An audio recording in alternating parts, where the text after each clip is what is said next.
그날 나는 여동생의 장례식장에서 처음으로 엄마라는 말을 들었다. 그건 내가 평생 듣지 못할 거라 생각했던 단어였다. 사람들은 내게 묻곤 했다. 은행 지점장까지 하셨는데 후회 없으시죠? 나는 늘 대답했다. 없습니다.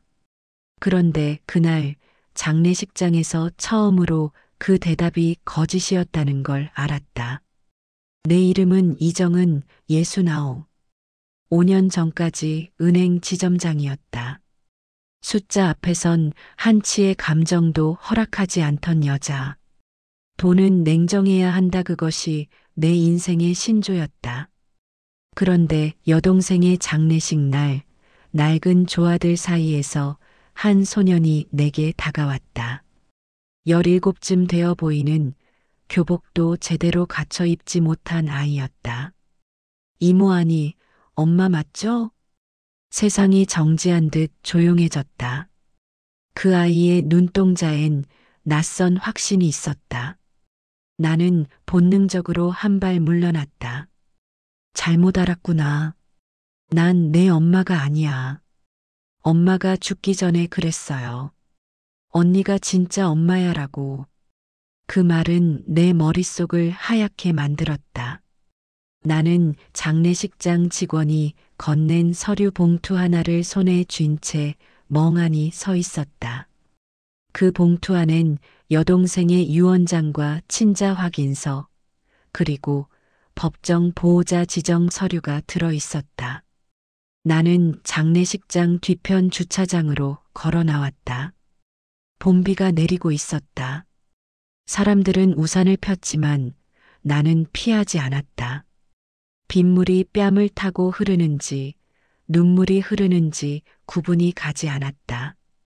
내가 여동생을 마지막으로 본 건 20년 전이었다. 그때 나는 대출 승인을 거절했다. 그녀는 미혼모였고 신용 불량자였다. 은행 지점의 상담실에서 나는 차가운 목소리로 말했다. 내가 아무리 내 동생이라도 원칙은 지켜야 해. 그게 내가 그녀에게 한 마지막 말이었다. 그날 이후 그녀는 사라졌다. 전화번호도 바꿨고 주소도 알 수 없게 됐다. 나는 찾지 않았다. 아니, 찾을 필요가 없다고 스스로를 설득했다. 시간은 흘렀고 나는 성공했다. 부지점장, 지점장, 영업왕. 그 모든 자리는 차가운 결정의 대가였다.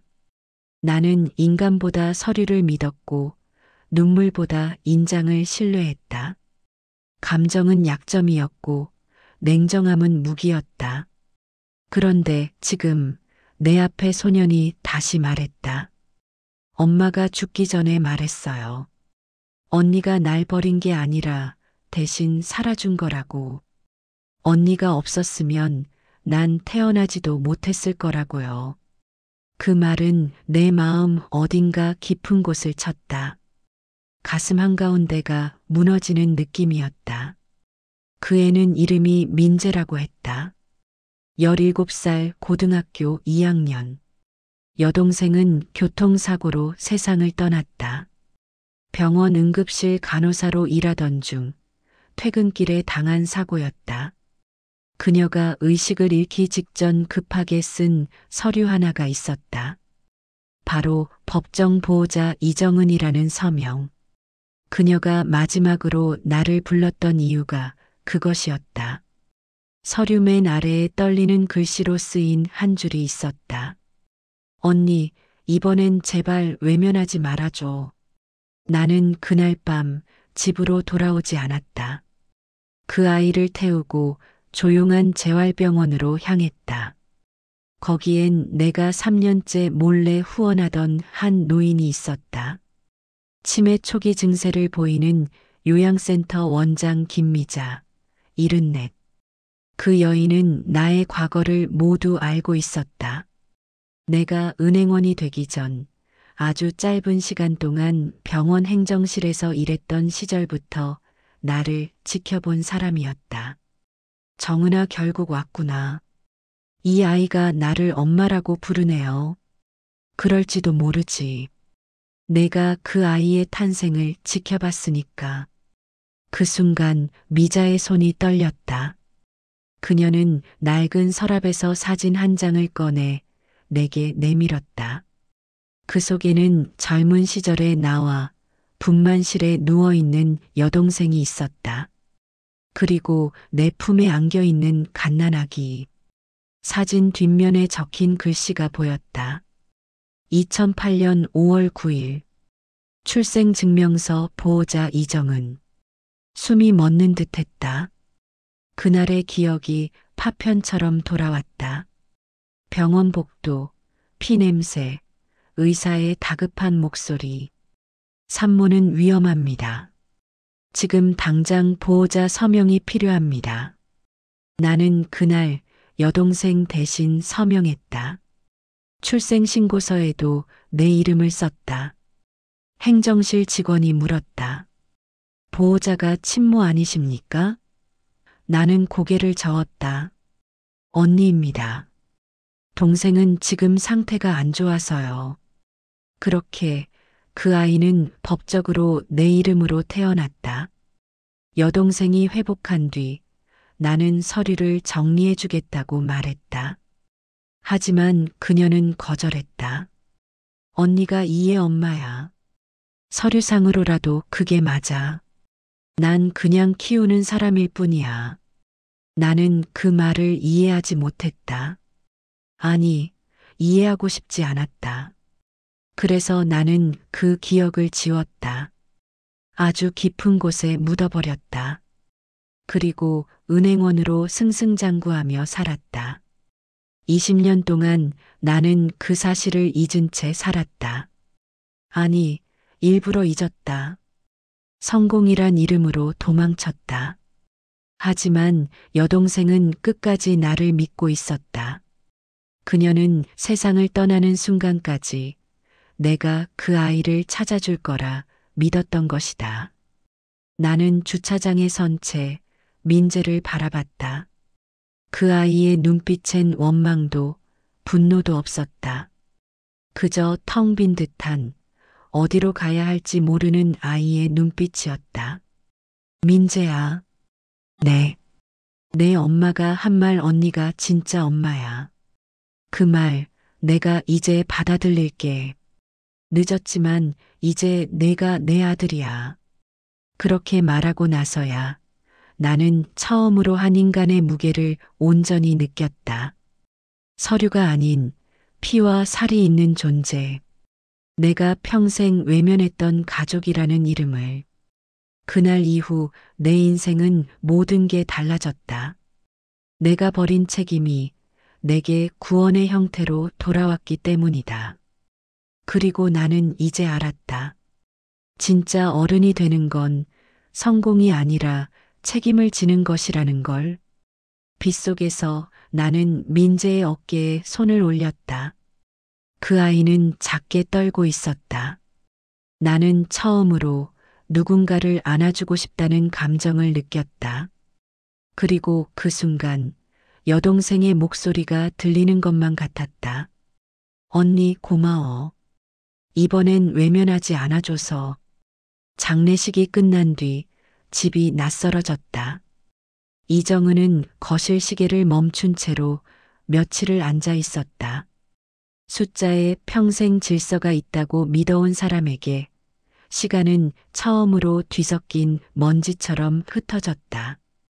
여동생 이수진의 목소리가 귀에 맴돌았다. 언니, 이번엔 제발 외면하지 말아줘. 2008년 봄 병원 복도에서 들었던 그 말이 2025년 지금 더 또렷했다. 민재는 임시로 정은의 집에 머물렀다. 낯선 집에서 그는 신발을 가지런히 놓고 식탁에 물컵 자리를 정확히 맞췄다. 수진이 가르친 습관이겠지. 밤이 되자 아이는 방불을 끄고도 한참을 뒤척였다. 정은은 문틈으로 희미한 그림자를 보며 자신에게 낯선 두 글자를 마음속으로 불렀다. 엄마, 이모 아니, 이모가 싫으면 부르지 않을게요. 부르는 건 내 마음대로 해. 다만 내가 알아야 할 건 내가 직접 확인할 거야. 다음 날 새벽 정은은 서재 서랍을 열었다. 은행 지점장 시절의 습관대로 라벨링된 파일들이 파도처럼 줄지어 있었다. 개인 대출, 보증 거절, 사고 등록. 그리고 맨 아래 오래전의 종이 냄새가 스민 얇은 봉투 하나. 이수진 개인 신용대출 거절 사유 2007년 8월. 정은의 필체가 선명했다. 가족이라도 원칙은 예외 없다. 당시의 자부심이었던 문장이 지금은 칼날처럼 손바닥을 베었다. 그때 수지는 임신 3개월이었다. 병원비도 집세도 없던 26의 여동생. 그녀를 거절한 건 은행원이 아니라 언니였다. 정은은 봉투를 덮고 차키를 집었다. 향한 곳은 성남시 재활병원, 지금은 간판이 바뀌어 성은요양센터가 된 곳. 2008년 5월 9일 수진이 민재를 낳던 그곳이었다. 접수대에 이름과 날짜를 적어내자 젊은 직원이 의아한 얼굴로 기록 보관실 문을 열어주었다. 먼지에 젖은 종이 더미 사이로 타이핑된 문서가 나타났다. 출생기록 신생아 남 보호자 이정은 신분 확인, 산모 이수진. 그리고 바로 다음 장 손으로 휘갈겨 쓴 메모가 덜그럭 걸렸다. 2008년 5월 10일 환자 이송 산모 이수진 보호자 동행. 정은은 종이를 양손으로 붙들었다. 출생 당일의 기록과 하루 뒤 이송 기록. 그 사이 24시간 동안 무슨 일이 있었던 걸까? 기록은 모순을 말하고 모순은 누군가의 의도를 말한다. 2008년에 산부인과 과장이었던 분, 지금도 근무하시나요? 박성훈 이사님이요. 이사실에 계십니다. 문을 두드리자 흰 머리의 노이사가 천천히 고개를 들었다. 박성훈, 77. 이름표를 보는 순간 복도의 냄새와 차가운 조명이 되살아났다. 정은은 침착하게 파일을 내밀었다. 그는 오래된 사진 한 장을 서랍에서 꺼내 책상 위에 올렸다. 흐릿한 화면 속 분만실 앞에서 하얀 담요에 쌓인 아기를 안고 선 정은과 수진, 그리고 박성훈. 뒷면엔 희미한 글씨가 남아 있었다. 2008년 5월 10일 응급 전원. 보호자 확인 이정은. 출생 기록에는 제 이름이 보호자로 되어 있고 이송에는 여동생 이름이 있습니다. 그 사이에 무슨 일이 있었던 겁니까? 그날 새벽 산모가 대량 출혈로 위독했소. 심박이 불안정했고 한때 맥박이 감지되지 않았지. 당신이 응급보호자로 서명했고 서명은 기억합니다. 그 다음은요? 의료진은 최악을 예상했소. 하지만 새벽 4시쯤 산모가 눈을 떴어. 그리고 단 한마디를 했지. 언니, 부탁해. 나는 산모를 안정시키고 다음 날 조용히 전원 조치했소. 기록은 그렇게 남았지. 정은의 손끝이 싸늘해졌다. 그날 자신은 서명을 던져두고 퇴근하듯 걸어 나왔다. 원칙을 지킨다는 말로 동생의 손을 외면했다.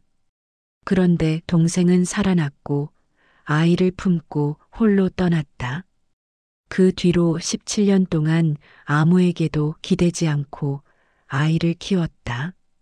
그리고 올해 봄 진짜 사고가 그녀를 데려갔다. 장례식장에서 민재가 정은을 엄마라 부르던 순간 2008년의 분만실에서 이미 세계는 그렇게 등록돼 있었다. 출생증명서의 보호자라네 이정은. 법과 기록이 이미 만들어 놓은 가족. 의사는 마지막으로 조용히 말했다. 그날 내가 당신에게 말하지 못한 게 있어. 산모가 이동하기 전에 내 손을 붙잡고 다시 말했지. 언니가 날 버린 게 아니라 대신 살아줄 거라고 아이에게 전해달라. 난 그걸 못했어. 정은은 고개를 숙였다. 목 안쪽에서 오래된 돌덩이가 드디어 굴러내려가는 듯 했다. 죄책감은 형벌 같지만 때로는 방향이 되기도 한다. 그녀는 사진을 품에 넣고 이사실을 나왔다. 복도 끝 창문에서 늦봄의 빛이 번졌다. 집으로 돌아오는 길 휴대폰이 진동했다. 등록되지 않은 번호. 문자 한 통이 도착했다. 언니, 내가 지켜낸 아이 이제 언니에게 보냈어요. 멈춘 가슴이 다시 뛰었다. 수진의 옛 번호였다. 아니, 오래전에 해지된 번호인데 어떻게. 발신지를 확인하려다 문자가 다시 도착했다. 이 번호는 성은요양센터 공용 휴대폰입니다. 고인이 남긴 예약 전송 메시지가 오늘 발송되었음을 알립니다. 예약 전송. 죽기 전 수지는 이 메시지를 미래로 밀어두었다. 언니가 반드시 읽을 거라고 믿으면서. 정은은 민재가 앉아있는 거실을 바라봤다. 아이는 책상 위에 두 손을 포개고 있었다. 손등에 얇은 상처가 여러 개, 아르바이트로 벌인 생활의 흔적. 그녀는 불을 켜지 않은 채 곁에 앉았다. 말 대신 핸드폰 화면을 보여주었다. 민재의 눈이 커졌다. 엄마의 마지막 문장. 그는 입술을 깨물며 한참을 말이 없었다. 그럼 엄마는 그날 죽을 뻔한 거였네요. 그래. 하지만 살아났고 너를 17살까지 키웠어. 그리고 마지막에는 너를 나에게 보냈지. 왜 이제야 알려줬을까요? 미안해서, 두려워서, 그리고 믿어서. 언니가 이번엔 외면하지 않을 거라고. 그녀는 마음속에서 오래 붙들고 있던 말 한 줄을 꺼냈다. 책임은 빚이다. 하지만 오늘 그 말의 뒤를 처음으로 생각했다. 그리고 빚은 언젠가 갚을 수 있다. 갚아야 할 빚이 분명해지자 길이 또렷해졌다. 첫 번째로 해야 할 일은 여동생이 남긴 흔적을 정리하는 것. 정은은 장례식장에서 받았던 작은 봉투를 열었다. 유언장은 법률사무소 공증이 찍혀 있었다. 법정 보호자 언니 이정은. 아이의 성년까지의 거주교육의료 결정을 위임합니다. 그 아래 삐뚤빼뚤한 사인이 떨려 있었다. 이수진. 유언장과 함께 든 작은 USB에는 영상 파일 마지막 말이라는 이름이 붙어 있었다. 영상 속 수진은 병실 침대에 앉아 있었다. 창백했지만 눈빛은 단단했다. 언니, 난 언니를 원망한 적이 없어. 언니는 늘 계산대로 살았고 난 늘 계산 밖으로 살았지. 그런데 아이는 계산으로는 설명이 안 되더라. 민재가 12살 되던 겨울 익명으로 받은 기부금으로 아이가 겨우 수술을 하고 위기를 넘겼어. 난 알았어. 언니가 여전히 우리 곁에 있었다는 걸. 그래서 마지막 부탁을 남긴다. 아이를 언니가 끝까지 대신 살아줘. 화면이 흔들리고 수진이 조용히 미소 지었다. 나 이제 무섭지 않아. 영상이 끝나자 방안이 고요해졌다. 정은은 USB를 쥔 손을 내려놓았다. 숫자로 쌓아 올린 인생이 한편의 영상 앞에서 무너지고 다시 세워졌다. 그녀는 메모지에 세 줄을 적었다. 2008년 출생이송 기록 정리. 수진의 사망사고 경위 확인. 민재의 학적 건강보험 후견 절차. 문을 두드리는 소리가 나자 김미자가 조심스레 들어왔다. 수십 년 전 두 자매를 가장 가까이서 봐온 요양센터 원장. 그녀는 정은의 손을 꼭 잡았다. 선생님, 제가 놓친 게 너무 많아요. 그래서 아직 남은 게 있는 거지. 놓친 만큼 채우면 된다. 그날 밤 정은은 처음으로 민재의 방문을 살짝 열었다. 책상에 엎드린 아이의 등은 가볍게 들썩이고 있었다. 울다 지친 사람의 호응. 그녀는 문지방에서 잠시 서서 아주 작은 목소리로 말했다. 잘 자라 아들.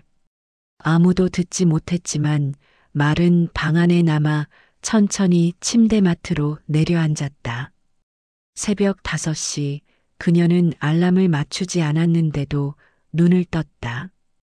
은행을 떠난 뒤에도 한 번도 깨지 않았던 루틴이 스스로 돌아왔다. 커피를 끓이고 서류철을 가방에 넣고 신분증을 챙겼다. 이제 서명은 도망이 아니라 책임이 될 것이다. 창밖에 비가 그치고 맑은 바람이 유리창을 닦듯 스쳤다. 현관을 나서며 정은은 수진의 마지막 말을 떠올렸다. 언니, 이번엔 외면하지 마. 그녀는 고개를 끄덕였다.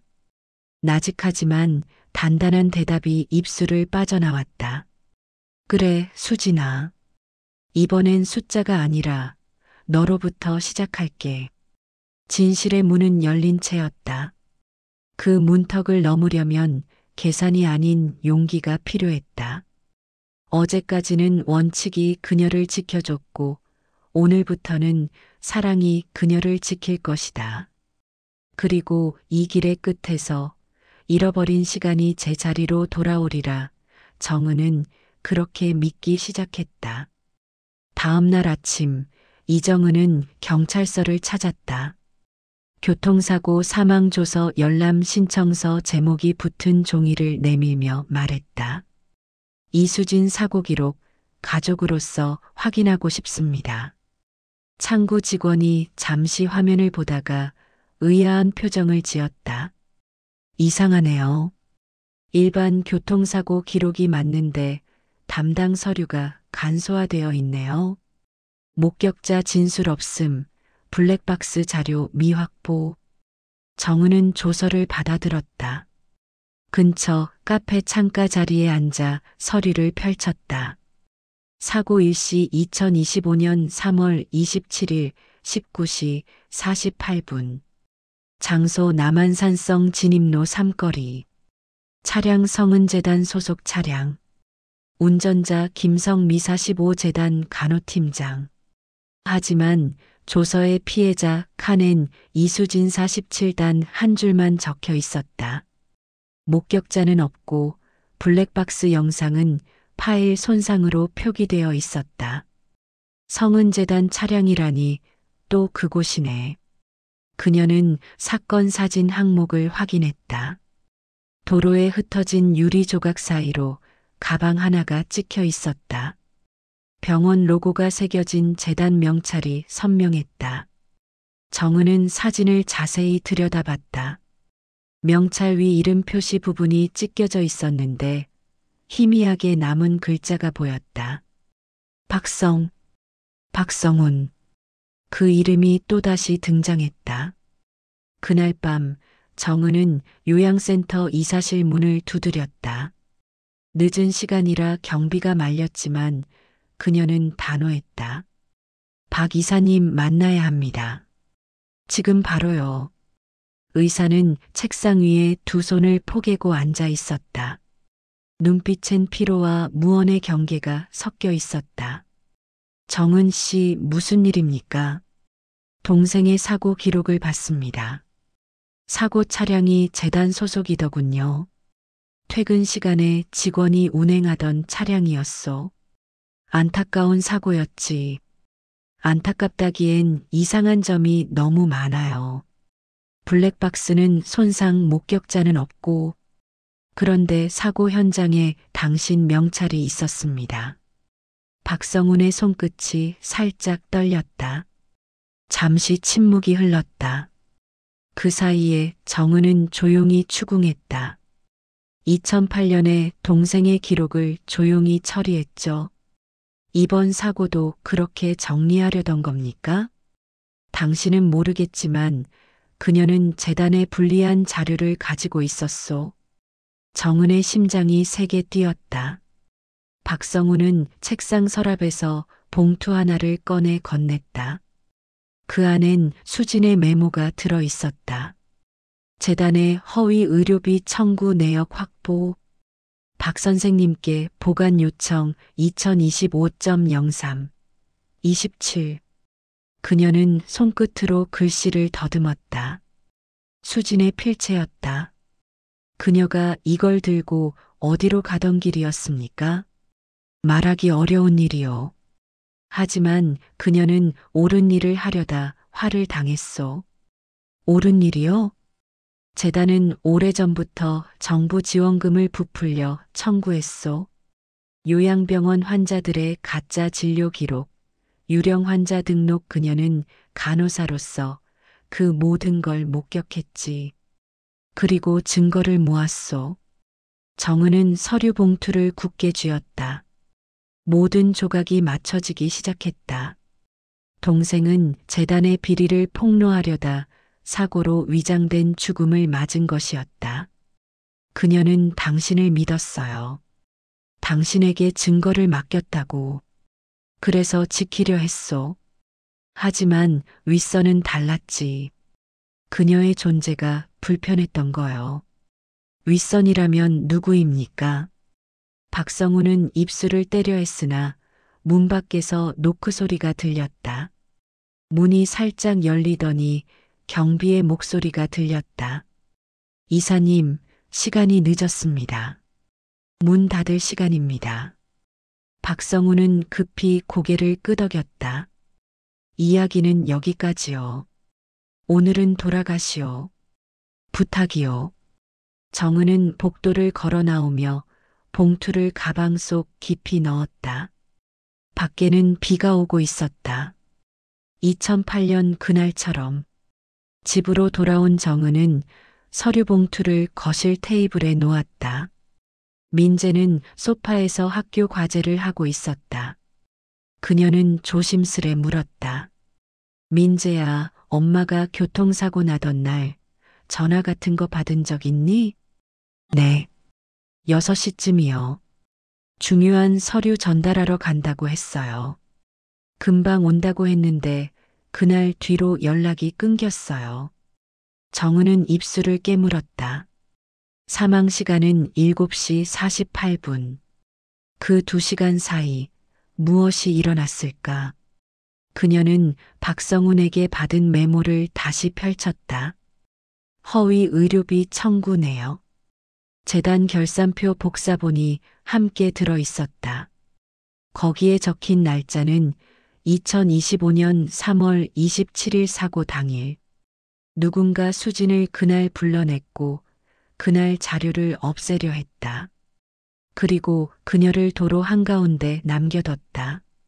수진아, 너를 이렇게 만든 사람, 내가 찾을게.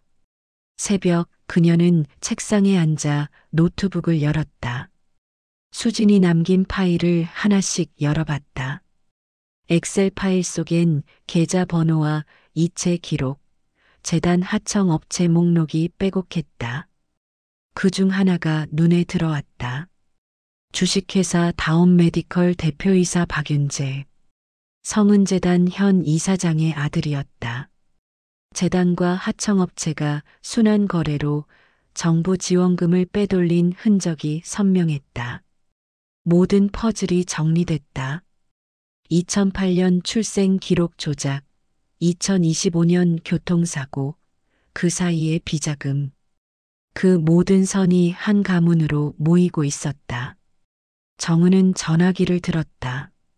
그리고 한 사람의 번호를 눌렀다. 기자 조연석 52, 한때 은행 홍보팀에서 함께 일했던 동료였다. 조 기자님, 큰 이야기 하나 있어요. 한 여자의 죽음 뒤에 재단의 비리가 숨어 있습니다. 정은 씨, 오랜만이네요. 무슨 일입니까? 제 여동생이 진실을 밝히려다 죽었습니다. 이제 제가 그 일을 끝내려고 합니다. 전화를 끊은 뒤 정은은 창문을 열고 차가운 공기를 들이마셨다. 밤하늘은 짙었지만 새벽은 가까웠다. 책임은 끝까지 보는 것. 은행 시절 그녀가 늘 하던 말이었지만 이제는 의미가 달랐다. 그녀의 인생 장부에는 동생의 죽음이라는 미정산 항목이 남아 있었다. 그리고 그 빚을 청산하기 위해 그녀는 다시 숫자와 진실의 세계로 걸어 들어갔다. 비가 그쳤다. 창밖으로 첫 새벽빛이 스며들기 시작했다. 정은은 민재의 방을 돌아봤다. 아이는 이불을 뒤집어 쓴 채 조용히 숨을 쉬고 있었다. 그녀는 낮은 목소리로 중얼거렸다. 민재야, 내 엄마가 지키려 했던 것 이제 내가 지킬게. 진실은 늘 대가를 요구한다. 하지만 정은은 이제 알았다. 그 대가가 아무리 무거워도 지불하지 않으면 평생 빚으로 남는다는 것을. 그녀는 서류 봉투를 가방에 넣고 새벽에 첫 출근길을 준비했다. 이번 출근지는 은행이 아니라 진실이 기다리는 법정이 될 것이었다. 새벽 3시, 이정은은 노트북 화면에 뜬 숫자들을 한 줄씩 읽어내려갔다. 이체 내역, 거래 명세서, 재단 하청업체 이름들. 그 숫자들 사이엔 단 하나의 규칙이 있었다. 3월 27일 여동생 이수진이 죽은 바로 그날 같은 시각에 거대한 돈이 한 계좌로 흘러들어갔다. 5억 원. 수신자는 다운메디컬, 대표는 박윤재. 성은재단 현 이사장의 아들이었다. 사고가 아니라 입막음이었구나. 그녀는 메모장에 날짜와 이름을 적었다. 3월 27일 19시 40분, 송금액 5억 원, 수신자 다운메디컬. 이제 퍼즐은 거의 다 맞춰졌다. 남은 건 증거를 세상에 내보내는 것뿐이었다. 그녀는 휴대폰을 들어 조현석 기자에게 전화를 걸었다. 한때 같은 은행 홍보팀에서 일했던 사람. 원칙을 잃지 않은 몇 안 되는 동료였다. 조 기자 말했던 건 기억하죠? 재단 비리건. 기억하죠. 근데 이거 단순 내부 문건 정도로는 기사 못 냅니다. 자료 있어요. 날짜, 계좌, 이름 다. 그리고 죽은 사람도 있어요. 지금 만나죠. 장소는 성은 요양센터 근처 옛 카페 라비 앙로즈. 7시. 커튼 사이로 새벽빛이 스며들었다. 정은은 잠시 거울 앞에 섰다. 한때 은행장 표창패가 걸려있던 벽은 비어 있었다. 그녀는 그 자리에 여동생의 사진을 올려놓았다. 사진 속 수지는 환하게 웃고 있었다. 언니, 이 옷 예쁘지? 2002년 첫 월급으로 사준 흰 블라우스. 그녀는 그날처럼 같은 색의 옷을 입었다. 오전 7시. 라비 앙로즈 카페는 한때 동생과 함께 커피를 마시던 곳이었다. 창가 자리에는 이미 조연석이 앉아 있었다. 그는 무거운 노트북 가방을 내려놓으며 인사했다. 오랜만이네요. 얼굴이 좀 변했어요. 시간이 그렇죠. 하지만 숫자는 변하지 않아요. 정은은 USB를 내밀었다. 여기엔 재단 자금의 흐름, 2008년부터 올해까지의 불법 회계가 들어있어요. 그리고 내 여동생의 죽음이 그 안에 포함되어 있죠. 조 기자는 파일을 열어보며 숨을 삼켰다. 이 양이면 기사 한 편으론 안 됩니다. 특종입니다. 정은은 커피를 한 모금 마셨다.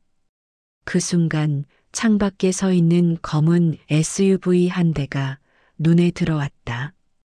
운전석엔 낯익은 얼굴. 성은요양센터의 경비팀장 최태수. 며칠 전 재단 이사실 앞에서 그녀를 가로막았던 사내였다. 조 기자, 지금 SUV 한 대가 이 건물 앞에 있어요. 그 사람 재단 직원이에요. 미행이군요. 그럴 줄 알았죠. 파일은 나한테 두고 정은 씨는 일단 빠져요. 아니요. 이번엔 도망치지 않을 거예요. 조연석은 그녀의 손에 명함 한 장을 쥐어줬다.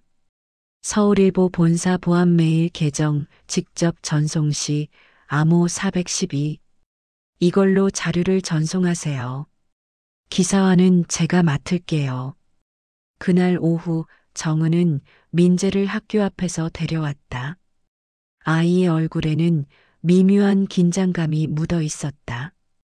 이모, 오늘 어떤 남자가 학교 근처에 서 있었어요.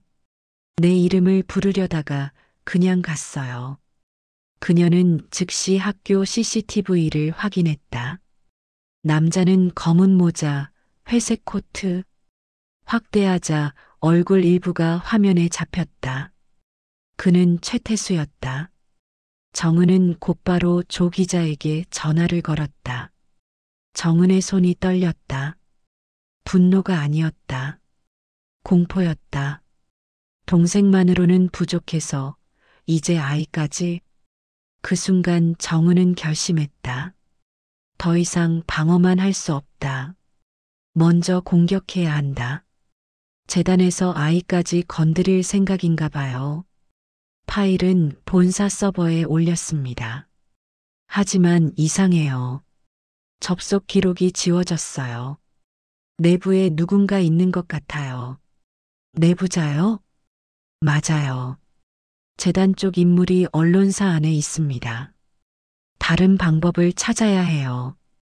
그녀는 잠시 생각하다가 노트북을 열고 경찰청 사이버범죄수사대 익명제보창에 파일을 업로드했다. 전송 중이라는 글자가 화면에 떴다. 그 순간 메일함에 보낸 사람 모름의 메일 한 통이 들어왔다. 이정은 씨, 진실을 원한다면 성은재단 장례식장으로 오세요. 그녀의 마지막 영상이 있습니다. 그녀라니 수진을 말하는 거야? 정은은 민재에게 말했다. 잠깐 다녀올게. 문 꼭 잠그고 전화 받지 마. 이모, 혼자 가면 안 돼요. 이번엔 외면하지 않으려면 혼자 가야 해. 성은재단 장례식장은 밤에도 불이 꺼지지 않았다. 정은이 도착했을 때 1층 조문실엔 아무도 없었다. 그녀는 관계자 외 출입 금지라고 적힌 문을 밀고 들어갔다. 안쪽엔 커다란 모니터가 켜져 있었고 화면에는 동생 수진의 병실 영상이 재생되고 있었다. 그녀가 마지막으로 남긴 영상이었다. 언니, 혹시 내가 무슨 일을 하다 죽으면 재단 사람들 믿지 마. 그들은 돈으로 사람을 만들고 기록으로 죽여. 나, 더는 도망 안 칠게. 대신 언니가 살아야 해. 그 순간 뒤에서 문이 닫히는 소리가 났다. 정은이 돌아봤을 때 문 앞에는 박윤재가 서 있었다. 그의 얼굴엔 짙은 미소가 번졌다. 역시 오셨네요. 어머니가 당신 얘길 종종 했어요. 계산에 밝은 언니라고. 당신이 이걸 꾸몄군요. 수진이를 죽였죠. 죽이다니요. 정리했을 뿐입니다. 세상엔 진실보다 필요한 게 있거든요. 조용함 그리고 이익. 정은의 주먹이 떨렸다. 그는 태연히 걸어 나와 문을 닫았다. 파일 어디 있죠? 당신이 가진 건 이미 우리도 알고 있습니다. 내가 가진 건 파일이 아니라 증언이에요. 그리고 그 증언은 이미 경찰 서버에 전송됐어요. 박윤재의 표정이 굳었다. 정은은 서류 가방에서 봉투 하나를 꺼냈다. 그 안엔 2008년 분만실에서 찍은 사진이 들어 있었다. 당신 아버지가 만든 거짓, 오늘로 끝입니다. 끝이라고 생각하십니까? 아직 시작도 안 했는데. 그가 손짓하자 2명의 남자가 문 뒤에서 나타났다. 정은은 한 발도 물러서지 않았다. 그녀는 주머니에서 휴대폰을 꺼냈다. 그 순간 정은의 머릿속에 수진의 목소리가 들렸다. 언니는 늘 준비성이 철저했잖아. 맞다. 나는 은행원이었다. 증거 없이는 한 발짝도 움직이지 않는 여자였다. 화면엔 녹음 앱이 켜져 있었다. 방금 전 박윤재의 말이 모두 녹음되어 있었다. 아까 한 말 다 녹음됐어요. 정리했을 뿐이라고 했죠? 이게 자백 아닙니까? 박윤재의 얼굴이 일그러졌다. 순간 건물 전체의 조명이 깜빡였다. 창문 너머로 사이렌 소리와 동시에 경찰차 불빛이 스며들었다. 조연석 기자가 경찰을 불렀던 것이다. 정은이 장례식장으로 향한다는 메시지를 받고 즉시 신고한 것이었다. 남자들이 다가오는 찰나 문이 벌컥 열렸다. 경찰 2명이 들어섰다. 박윤재 씨, 업무상 배임 및 살인교사 혐의로 체포합니다. 박윤재는 비틀거리며 뒤로 물러섰다. 그의 손에서 휴대폰이 떨어졌다. 정은은 그 휴대폰을 주어 경찰에게 건넸다. 이 안에도 증거가 있을 겁니다. 내 여동생에게 보낸 문자, 통화 기록 모두요. 경찰이 박윤재를 끌고 나가는 동안 정은은 그 자리에 서서 모니터를 바라봤다. 수진의 얼굴이 화면에 그대로 남아 있었다. 수진아, 이제 편히 쉬어. 언니가 다 끝냈어. 그날 밤 뉴스 속보가 떴다. 성은재단 비자금 의혹, 전 이사장 아들 긴급 체포, 내부 제보로 수사 착수, 기자 이름 조연석, 자료 제공자 익명 제보자 A. 정은은 집으로 돌아와 거실 창문을 열었다. 밤바람이 시원하게 들어왔다. 거실 안에는 민재가 소파에 앉아 TV를 보고 있었다. 뉴스에 나오는 재단 관련 보도였다. 이모 엄마가 이런 일을 하고 있었던 거예요? 그래. 내 엄마는 용감한 사람이었어. 나보다 훨씬. 이모도 용감해요. 엄마를 위해 싸워줘서 고마워요. 정은은 아이의 머리를 쓰다듬었다. 처음으로 자연스럽게 나온 손길이었다. 그녀는 핸드폰을 들어 조용히 문자를 남겼다. 수진아, 이번엔 외면하지 않았어. 내가 시작한 싸움, 내가 끝냈어. 창밖엔 봄비가 내리고 있었다. 비는 다시 한번 진실을 씻어내고 있었다. 정은은 커피를 한 잔 내려 창가에 앉았다. 그녀의 손에는 여동생이 남긴 마지막 편지가 쥐어져 있었다. 언니 미안해. 그리고 고마워. 내가 용기 낸 건 언니가 끝까지 지켜줄 거라 믿어서야. 정은은 편지를 가슴에 꼭 안았다. 눈물이 흘렀지만 이번엔 후회의 눈물이 아니었다. 해냈다는 안도의 눈물이었다. 진실은 대가를 요구한다. 하지만 정은은 이제 알았다. 그 대가를 치르고 나면 비로소 잠들 수 있다는 것을. 20년 동안 외면했던 빚을 그녀는 마침내 청산했다. 그리고 이제 새로운 삶이 시작될 것이었다. 민재와 함께 수진이 남긴 사랑과 함께 뉴스가 폭발했다. 성은재단 비자금 의혹, 첫 번째 압수수색, 내부 회계장부 발견. 경찰 수사가 본격화되자 재단 측은 패닉에 빠졌다. 박윤재의 휴대폰 PC재단 계좌가 동시다발적으로 동결되었다. 그의 이름이 언론의 헤드라인을 장식하자 재단의 고객들과 협력사들은 즉시 등을 돌렸다. 조현석 기자의 단독 보도가 기폭제였다. 그 기사에는 정은이 제공한 계좌 이체 기록과 수진의 USB 영상, 그리고 박윤재의 자백 녹음이 포함되어 있었다. 공익 제보가 폭발하자 검찰은 특별수사팀을 꾸렸다. 불법 자금 흐름, 허위 의료비, 증거인멸 혐의가 연이어 제기됐다. 자료가 쌓이면 쌓일수록 진실은 더 명확해집니다. 이번엔 끝까지 갑니다. 끝까지. 그러면 동생도 민재도 조금은 숨을 쉴 수 있겠죠. 수사관들은 결정적 증거를 찾아냈다.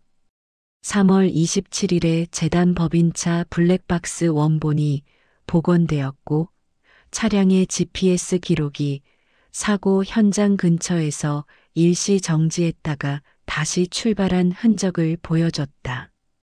주변 폐쇄회로 영상까지 연결되자 통상적인 교통사고 패턴과는 완전히 다른 동선이 드러났다. 더 충격적인 건 차량 내부 음성 파일이었다. 복원된 녹음에서 박윤재의 목소리가 또렷하게 들렸다. 조용히 처리해. 서류는 없애고. 검찰은 박윤재를 긴급 체포하고 횡령 업무상 배임 증거인멸 살인교사 혐의로 기소했다. 구속영장이 발부되자 박윤재는 처음엔 침묵했지만 압도적인 물증 앞에서 그의 방패는 금세 부서졌다. 재판은 시작됐다. 검찰은 계좌 이체 내역과 이메일, CCTV, 그리고 수진이 남긴 영상 메시지를 핵심 증거로 제출했다. 법정은 연일 언론으로 가득 찼다. 피고는 조직적 계획적으로 피해자를 유인해 교통사고로 위장했습니다. 이는 단순 사고가 아니라 입막음을 위한 범죄입니다.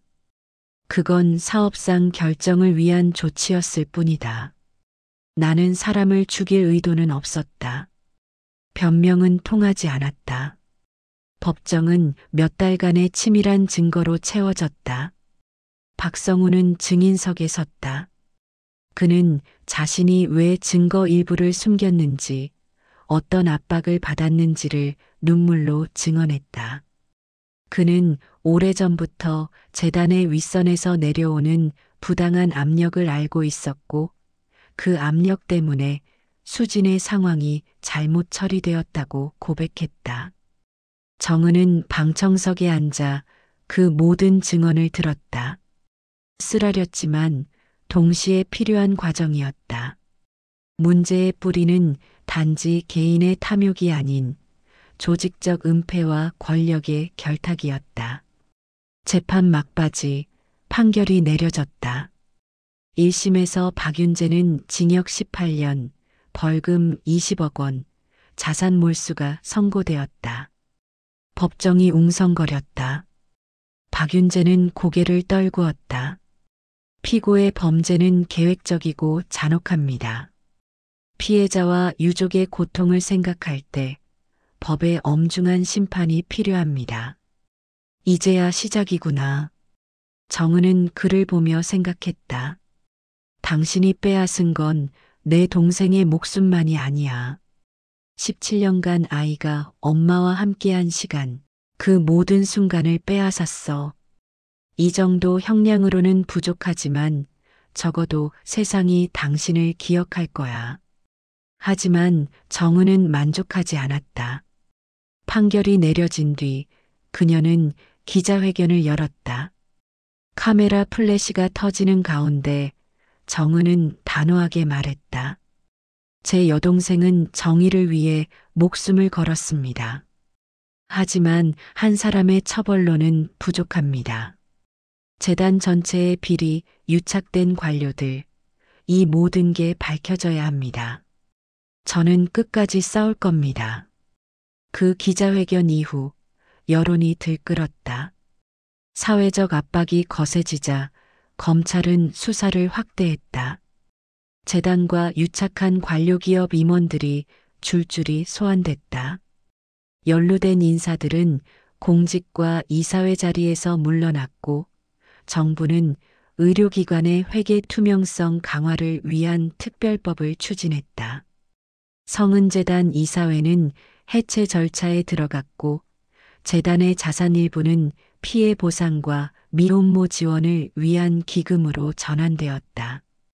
그 기금의 이름은 이수진 기금이었다. 정은은 검찰 조사와 재판을 지켜보는 동안 민재를 더 단단히 지켰다. 민재는 심리치료를 받았고 학교에서는 장학금과 멘토링 지원이 이어졌다.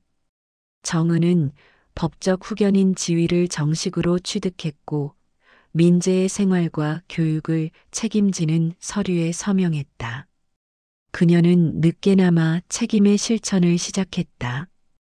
이모, 학교에서 친구들이 이상하게 쳐다봐요.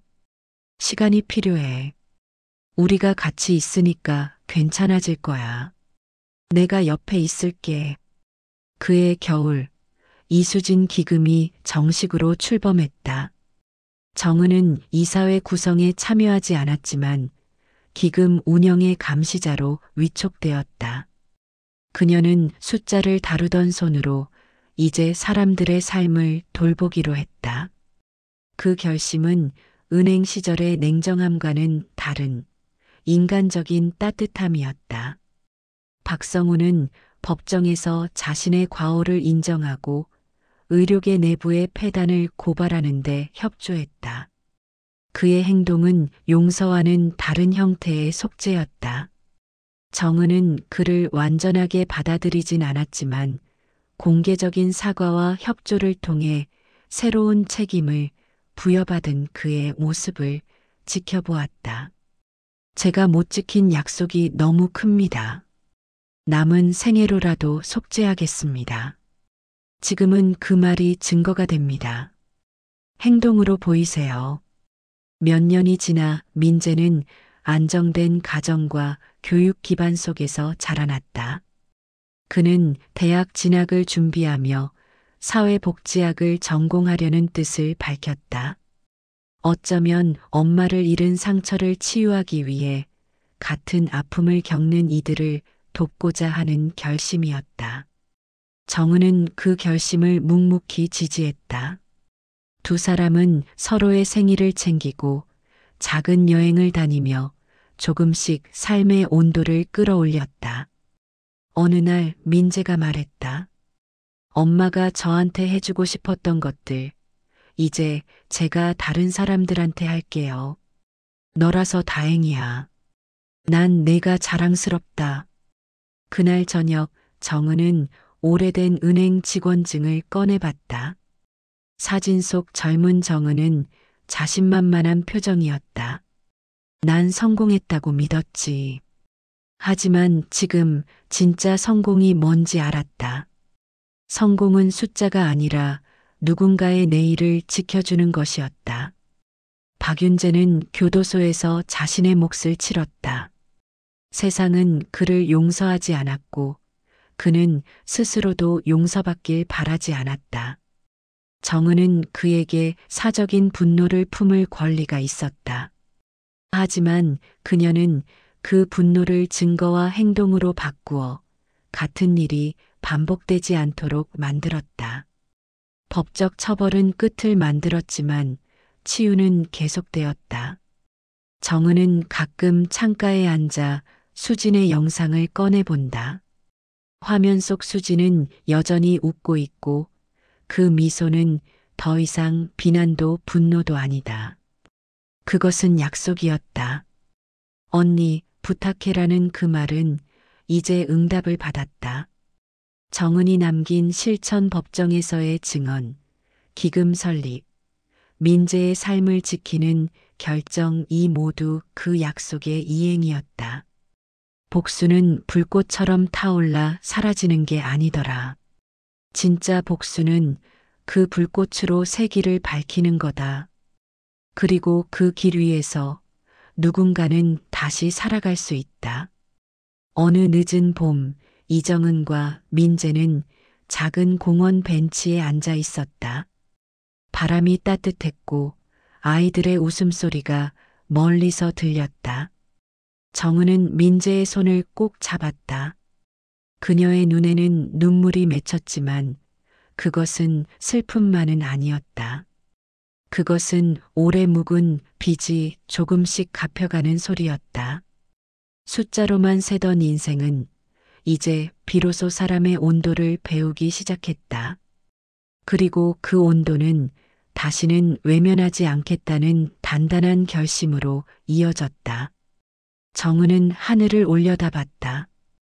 구름 사이로 햇살이 쏟아졌다. 그녀는 작게 중얼거렸다. 수진아, 봤지? 언니가 해냈어. 내가 시작한 싸움, 내가 끝냈어. 이제 편히 쉬어. 그날 이후 정은의 삶은 완전히 달라졌다.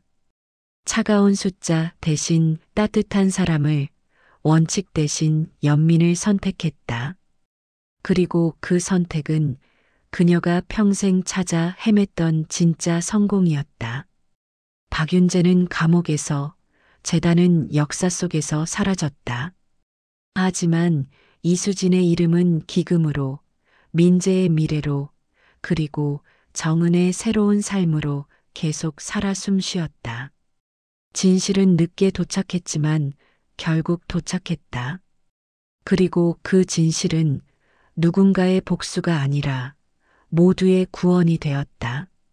돈으로 진실을 덮고 권력으로 사람을 짓누르려 했던 세상. 그 어둠은 결국 한 사람의 따뜻한 용기 앞에서 무너졌습니다. 복수는 상처를 남기는 대신 진실로 세상에 온기를 더하는 일. 그날 이정은은 칼 대신 증거를 들었고 세상은 그 고요한 불빛을 잊지 않았습니다. 이제 그녀는 잔잔하게 미소 지으며 말합니다. 정의는 멀리 있지 않아요. 두려움 대신 진심으로 한 걸음 다가설 때 그곳에 늘 있습니다. 그리고 오늘도 그 빛은 우리 모두의 길을 조용히 비추고 있습니다. 따뜻한 진실은 용기 있는 한 사람의 작은 걸음에서 시작됩니다.